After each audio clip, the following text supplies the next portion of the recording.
Hello friends, how are you all? I hope you are all doing fine. यहाँ पर हम आज जो देखने जा रहे हैं वो एक नया टॉपिक है जिसको हम बोलते हैं plant breeding for disease resistance. यहाँ पर ये टॉपिक थोड़ा इंटरेस्टिंग है, इसको समझना पड़ेगा हमको। यहाँ पर देखते हैं कि कोई भी प्लांट ब्रीडिंग होता है तो ये ज़्यादातर किसके लिए होता है? ईल्ड के लिए होता है। पर ईल्ड जो होता है क्रॉप का, right, yield of crop is affected by certain pathogens। उसको पैथोजेंस अफेक्ट करते हैं। कौन कौन से पैथोजन है जो प्लांट को नुकसान कर सकते हैं? That can B affecting a plant, right. तो yield of crop is affected by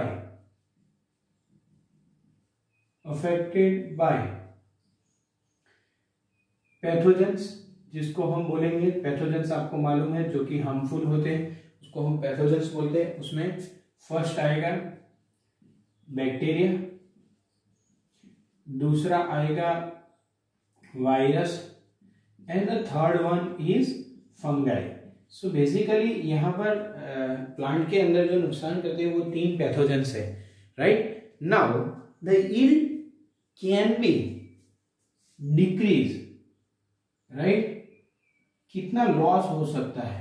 तो सर्टेन केसेस ज्यादातर 20% टू 30% क्रॉप लॉसेस होते हैं जब ऐसा इन्फेक्शन होता है, राइट।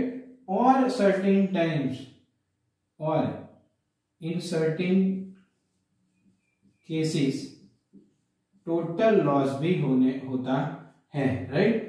तो क्रॉप लॉस, टोटल लॉस भी हो सकता है। यानी कि that is a big factor. ये पैथोजेंस बहुत ही बड़ा फैक्टर है जिससे कि हमको नुकसान होता है। यील्ड जब कम हो जाती है तो automatically it directly affects to a farmers economic conditions, right. तो ऐसी सिचुएशन में हम क्या कर सकते हैं? In certain situation, in this situation we can do plant breeding। in this situation क्या कर सकते हैं? हम प्लांट ब्रीडिंग कर सकते हैं, प्लांट ब्रीडिंग, ताकि हम एक डिजीज रेजिस्टेंट कल्टीवार यानी वैरायटी को डेवलप कर सके, राइट। सो प्लांट ब्रीडिंग से क्या डेवलप करेंगे? हम एक डिजीज रेजिस्टेंट कल्टीवार को डेवलप कर सकते हैं। So disease resistant cultivar is develop, right. यहां पर डेवलप किया जाता है, इज डेवलप। प्लांट ब्रीडिंग होता है, उसमें से क्या डेवलप किया जाता है? Disease resistant cultivar. अभी हम देखते हैं कि डिजीज रेजिस्टेंट कल्टीवार डेवलप करने से हमको क्या फायदा होने वाला है। तो जब डिजीज रेजिस्टेंट कल्टीवार हम डेवलप करेंगे तो एक तो यील्ड एनहेंस हो जाएगी, यील्ड एनहेंसिस यानी यील्ड इंक्रीज हो जाएगी, राइट। उसके बाद सेकंड थिंग जो कि बहुत ही इंपॉर्टेंट है, अभी जो पॉल्यूशन हो रहा है उसको हम डिक्रीज कर सकते हैं। इससे कैसे? तो जो हमारा डिपेंडेंस है, राइट, ऑन फंगीसाइड्स एंड बैक्टीरियोसाइड्स, वो भी हमारा कम हो जाएगा। क्यों? क्योंकि प्लांट खुद रेजिस्टेंट है तो हमको ये बाहर से नहीं देना पड़ेगा। यानी कि जो इंसेक्टिसाइड्स जैसी जो चीजें आती हैं, हम बोलते हैं फंगीसाइड्स और बैक्टीरियोसाइड्स, उससे भी हम उसका यूज भी हम कम कर सकते हैं। सो बेसिकली यील्ड एनहेंस होगा and dependence on fungicides as well as bacteriocides decreases और reduces, जो कि एक एनवायरमेंट के लिए बहुत ही अच्छा है। उसके बाद जब डिजीज रेजिस्टेंट होता है तो व्हाट इज डिजीज रेजिस्टेंस? अगर हम सोचें कि डिजीज रेजिस्टेंस का मतलब क्या है, तो डिजीज रेजिस्टेंट यानी डिजीज रेजिस्टेंस का मतलब कि a plant is capable to prevent the pathogen from causing disease, यानी कि वो एक पैथोजन को प्रिवेंट कर सकता है डिजीज कॉज करने से। So plant having ability to prevent pathogen from causing disease.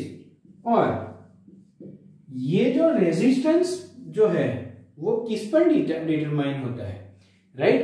The disease resistance is totally determined on the basis of genetic constitution. So disease resistant is determined by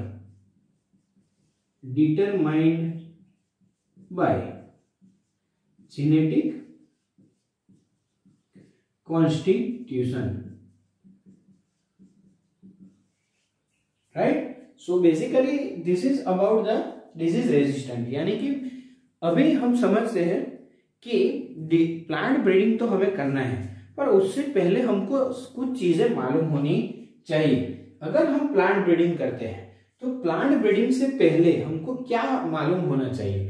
एक तो plant breeding से पहले we should know what two things, that is first is causative agent, कौन सा agent वो disease cause करता है।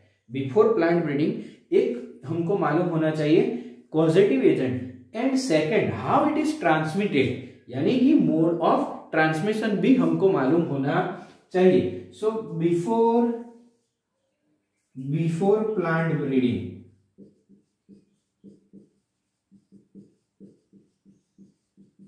two things should be essentially known. First, causative pathogen, and second is mode of transmission. तो ये हमको मालूम होना चाहिए। अभी हम थोड़े एग्जाम्पल्स देखते हैं कि पैथोजेंस जो है, यानी कि बैक्टीरिया, वायरस और फंगाई से कैसे कैसे डिजीज होते हैं, राइट? तो पहले हम एग्जांपल्स ले लेते हैं फंगाई का, राइट? फंगाई ज्यादातर रस्ट कॉज करती है। रस्ट, इसमें एक एग्जांपल है brown rust of wheat, right? Brown rust of wheat. Okay, तो यहां पर एग्जांपल्स लिख देते हैं, brown rust of wheat. Second is red rot of sugarcane, red rot of sugarcane, right? ये जो है वो है कॉजेटिव एजेंट फंगाई, और ये है डिजीज के नाम। अभी जो आप समझ रहे हो वो आपको यहां पर याद रखना है कि fungi is a causative agent and this is a name of disease, जो डिजीज होता है। Third one is late blight of potato. ये हम थोड़े ही एग्जांपल्स यहां पर ले रहे हैं जो कि एनसीईआरटी टेक्स्ट बुक के अंदर दिया गया है, राइट? सो बेसिकली यहां पर हो गया फंगाई का। नेक्स्ट आएगा जो है बैक्टीरिया। तो बैक्टीरिया में है, राइट?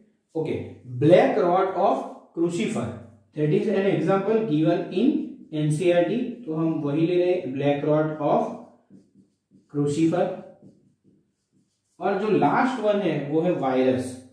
वायरस भी डिजीज कॉज करता है, जिसको हम बोलते हैं टोबैको मोज़ेक, फिर टर्निप मोज़ेक। ये दोनों एग्जांपल्स हम ले लिए, tobacco mosaic. The third second one is turnip mosaic, right? Okay, so basically this is the names of the disease. Now we will see the two methods for plant breeding for disease resistance. Now, we are studying the methods for breeding, right, for disease resistance. तो यहाँ पर हमारे पास दो method generally use करते हैं disease resistance के लिए। एक है म्यूटेशन, राइट, और दूसरा है कन्वेंशनल ब्रीडिंग। सो मेथड्स में क्या आएगा, एक है mutation and second one is conventional breeding. Conventional breeding हमने ऑलरेडी बहुत अच्छे से डिस्कस किया है, 5 पॉइंट थे प्लांट ब्रीडिंग के जो हमने बहुत ही अच्छे से उसको पढ़ा है। We have understood it stepwise, 5 step को अच्छे से पढ़ा है। फिर से एक बार डिस्कस करेंगे थोड़ा सा। यहाँ पर कन्वेंशनल ब्रीडिंग में क्या होगा, तो क्या होगा, हाइब्रिडाइजेशन एंड सिलेक्शन। यहाँ पर 2 चीजें होगी। ये कैसे होता है वो भी हमने ऑलरेडी स्टडी किया हुआ है। जिसने अगला वीडियो नहीं देखा है, जिसको हम बोलते हैं प्लांट ब्रीडिंग, तो जरूर देखिए। इसमें हम आपको अच्छे से मालूम हो जाएगा कि what is conventional breeding. Now talking about the conventional breeding, conventional breeding के थोड़े स्टेप्स है। This steps are almost identical steps which were done for the crop yield. यहाँ पर हम करने जा रहे हैं डिजीज रेजिस्टेंस के लिए, वहां पर हमने किए थे क्रॉप यील्ड के लिए, right. So they are almost similar. ये स्टेप सिमिलर है, किससे, जो कि दूसरे कैरेक्टर्स के लिए हम करते हैं, वहां पर same steps are applied over here also. So जो उसके जो स्टेप्स हैं, उसमें जो फर्स्ट स्टेप है इसको बोलेंगे स्क्रीनिंग फॉर जर्म प्लाज्म और screening germ plasm for disease resistance. यहां पर अगर आप सोचें कि स्क्रीनिंग यानी सिलेक्शन, पर इससे पहले हमने ऑलरेडी कन्वेंशनल ब्रीडिंग में समझाया था कि आपको जर्म प्लाज्म कलेक्शन करना पड़ेगा, यानी कि बहुत ही variety, wild relatives, previously cultivated, now cultivated, those which are undistributed still by plant breeder, वो सबको हमें कलेक्ट करना है और उसमें से स्क्रीनिंग करना है। तो screening germ plasm for disease resistance, वहां पर हमने 2 चीजें ली थी जब यील्ड का सोच रहे थे, disease resistance as well as yield. यहां पर हम स्क्रीन इसलिए कर रहे हैं ताकि हमको मालूम पड़े कि कौन से प्लांट में डिजीज रेजिस्टेंस कैपेसिटी है, right. So basically screening germ plasm for disease resistance. उसके बाद जब आप स्क्रीनिंग करते हो तो आपको क्या मिलेगा, आप 2 प्लांट को सिलेक्ट करोगे, उसको क्या करना है, हमको हाइब्रिडाइजेशन करना है। तो hybridization of selected parents, second step क्या आएगा, हाइब्रिडाइजेशन ऑफ सिलेक्टेड पेरेंट्स, आप उनको हाइब्रिडाइज करते हो। उसके बाद जब हाइब्रिडाइजेशन कर देते हो तो आपको क्या मिलता है, तो आपको हाइब्रिड्स मिलेंगे, यानी उसकी प्रोजेनी मिलेगी। उसमें हमको सिलेक्शन करना है, इवेल्युएट करना है, किसका, तो जो हमको ऑफस्प्रिंग्स मिली उसका, यानी selection and evaluation of hybrids.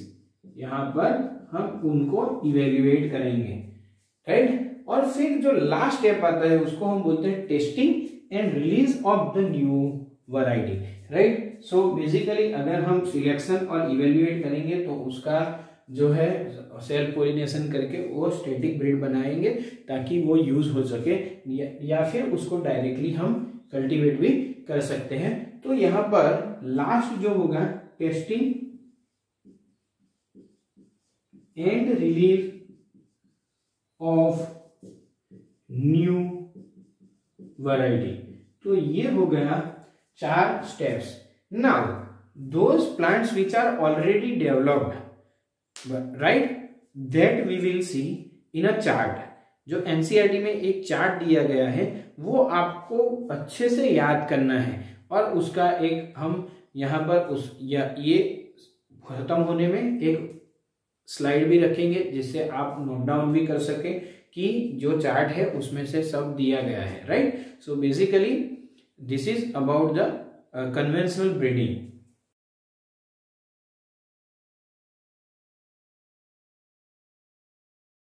Now there is a limitation of conventional breeding. एक लिमिटेशन है, कौन सी है वो लिमिटेशन? दैट इज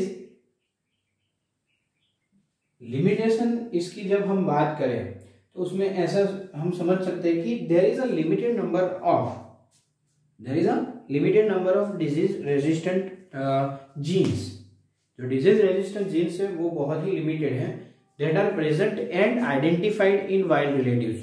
यानी कि जिसको हमने जो है और जिसको हमने आइडेंटिफाई किया है वो बहुत ही लिमिटेड है। So that restricts the conventional breeding, right? So over here what is the limitation?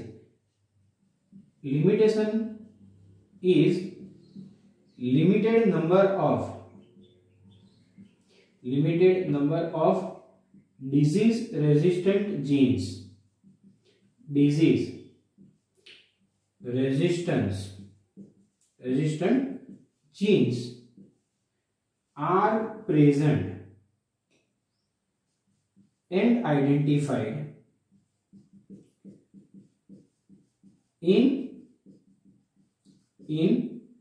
Wild relatives. यानी कि प्लांट का जो वाइल्ड रिलेटिव है उसमें limited number of disease resistant genes है और जो उसको हमने आइडेंटिफाई किया है। तो फिर उसका सॉल्यूशन क्या है, राइट? तो इसका सॉल्यूशन है mutation are induced, right? Inducing, जब हम म्यूटेशन इंड्यूस करते हैं, by inducing mutation we can change the genetic constitution of any gene। तो जब हम कोई जीन का जेनेटिक कंस्टिट्यूशन चेंज कर रहे हैं तो उसमें there are chances that it can develop a disease resistant variety, right? तो उसमें क्या हो सकता है कि जब हम म्यूटेशन इंड्यूस करवाते हैं, that can B by various means, chemical भी हो सकता है, बाय रेडिएशंस भी हो सकते हैं। तो there are various means to induce the mutation. पर उसके बाद जब इंड्यूस करें म्यूटेशन, उसके बाद क्या करेंगे हम? We will screen the plant. जिस प्लांट्स में हमने म्यूटेशन इंड्यूस किया है यानी जेनेटिक कंस्टिट्यूशन को अल्टर किया है, उसको हम स्क्रीनिंग करेंगे। फॉर किसके लिए? फॉर डिजीज रेजिस्टेंट, जो हमारा टॉपिक है। Screening the plant for disease resistance, right? उसके बाद जब हम स्क्रीन कर लेते हैं तो उसमें से जब हमको मिलता है डिजीज रेजिस्टेंट जीन, उसको हम आइडेंटिफाई करेंगे, राइट? तो उसके बाद क्या किया जाएगा? Identify the disease resistant gene. इसको आइडेंटिफाई करने के बाद that can be directly used, right? और it can be multiplied, right? इसको मल्टीप्लाई भी करवा सकते हैं या फिर उसको डायरेक्टली यूज भी कर सकते हैं। किसमें? प्लांट ब्रीडिंग में। तो this can be, that is plant can be used for plant breeding या फिर that plant can be directly multiplied. यानी कि दो चीजें हो सकती है यहां से। तो अभी हम समझते हैं कि what is the definition of mutation, right? Mutation का मतलब क्या है? इट इज अ प्रोसेस, एक प्रोसेस है जो कि हम ऑलरेडी पढ़ने वाले हैं जेनेटिक्स के अंदर, right? A process in which genetic variations are created, right? A process by which genetic variations are created through change in base sequence of a gene और विद इन द जीन। तो यहां पर क्या होगा कि base sequence हम बदल रहे हैं। आपको मालूम होगा कि जीन क्या है, right? It is a small part of DNA and, right? DNA कहां पर होता है? तो सेल के अंदर होता है। सेल के अंदर भी कहां पर? तो it is present in the nucleus which is the genetic material जो पूरा प्रोसेस कंट्रोल कर दे। तो उसके पास अगर कैपेबिलिटी आ जाए बाय इंड्यूसिंग म्यूटेशन तो डिजीज रेजिस्टेंट हो सकता है, right. So we are changing the genetic constitution, right. तो यहां पर process by which genetic variations are created, by which genetic variations are created. कैसे क्रिएट करेंगे? By change in base sequence, through changes in base sequence within genes.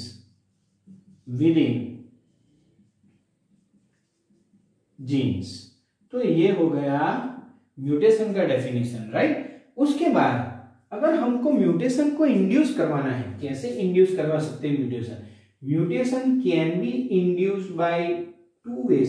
Mainly हम अभी plant का पढ़ रहे हैं, बहुत सारे म्यूटेशन से जो म्यूटेशन क्रिएट करवा सकते हैं, पर we are right now studying about the plants. तो यहां पर हम डिस्कस करेंगे can be induced by either chemicals और it can be induced by radiations, right. ये बेस सीक्वेंस को हम कैसे चेंज करेंगे, जो जेनेटिक कोड होगा उसको कैसे चेंज कर सकते हैं? तो it can be either by chemical और radiations like gamma rays, right. So this is about the mutation, right. After mutation हम क्या करेंगे? सिलेक्शन करेंगे. After mutation there is a way process called as selection, and selection के बाद उसको हम use कर सकते हैं, use in plant breeding, right. So basically this are the steps. Okay, so this is called as mutation breeding. ये पूरा process को हम क्या बोलेंगे? Mutation breeding. Right now we will understand the examples of this. Okay, now let us understand the examples of the mutation. तो यहां पर हम एक एग्जांपल देखते हैं, जो मूंग बीन है,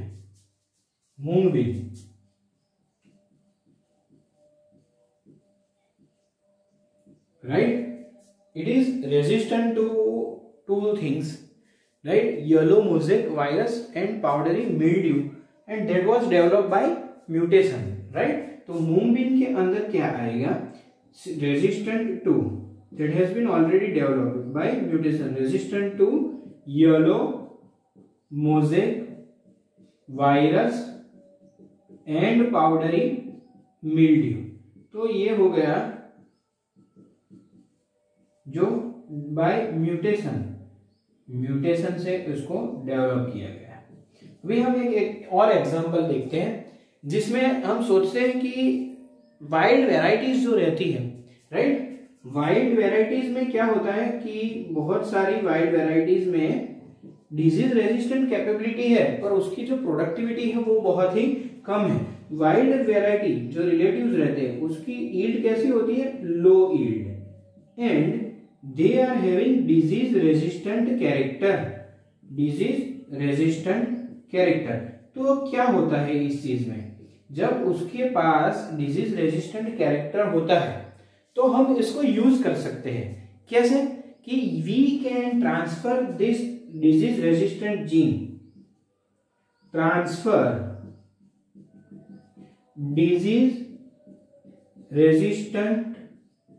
रेजिस्टेंस जीन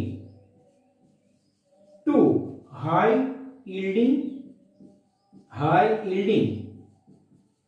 वैरायटी, राइट. इसका हम एग्जांपल लेते हैं.